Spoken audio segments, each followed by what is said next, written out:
Ministry pushes Madani Deposit initiative in budget 2025 to aid first-time home buyers. Actually, this Madani Deposit has been in discussion for a few months already. Next month in October, they're going to table the budget 2025. So Ministry of Housing and Local Government is pushing for this. So what is this Madani Deposit? Madani Deposit is for those buyers aged 21 to 40. They give you 30,000 down payment to buy a house, but the house cannot be more than 500,000.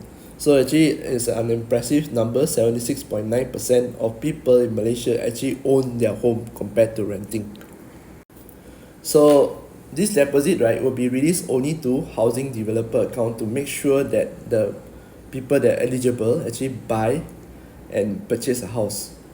So if this proposal come through, initiative can go through for a period of 3 years. That means 2025, 2026, 2027. While this initiative is good, have you ever thought about the long-term implication of such action? Actually, pumping money into the market, giving incentive, giving rebate. What will happen? Will the property price go down with this kind of incentive there? The answer is definitely no. Okay? Why? Because today, if I'm the developer, I want to launch at 450, for example.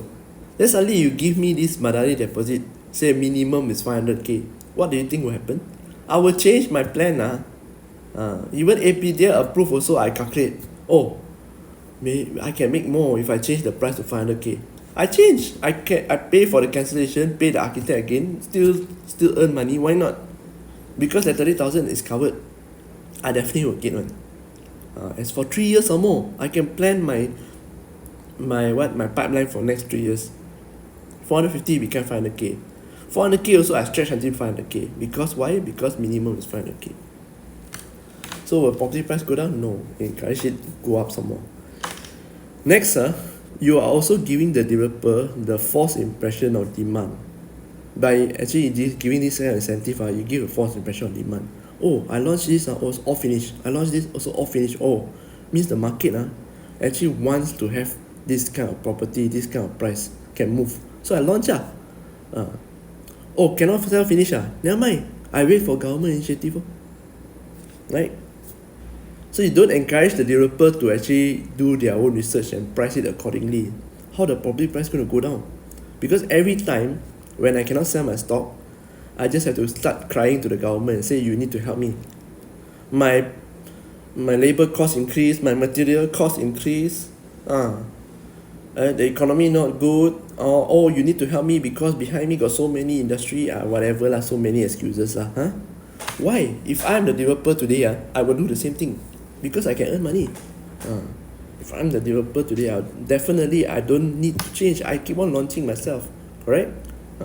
Next one, for the purchasers, for the buyers. It's a good, if you don't have a house and your dream is to own a house, it's really a good deposit. It's a good initiative from the government. However, it also gives you the wrong impression, wrong illusion. Actually, I've mentioned time and time again, buying the house is the easy part because especially you buy from the developers or the primary market. They got so many incentives, they got so many rebates. You don't even need to pay money. In some cases, you buy, the developer is the one give you money, cash back. It gives you the illusion that home ownership is very easy.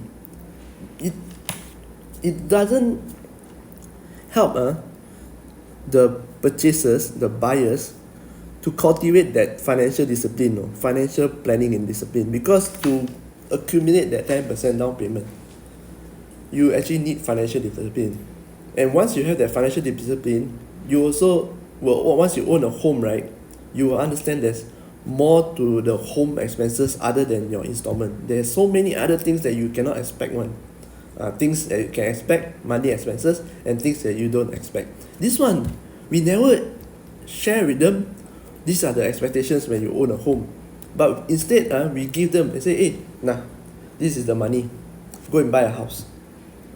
This is the money, go and buy a house. We never teach them, okay, this is the money that you need. This is how you can get it with your skills. You can upskill yourself. Okay? So that's why whenever things like disruption like AI now come, a lot of them lose their jobs. and they can't pay the loan, okay? Because they don't need to work for it. They don't need to reskill themselves. The government is giving them money, okay? And to the owners, current owners now, even want to sell also hard.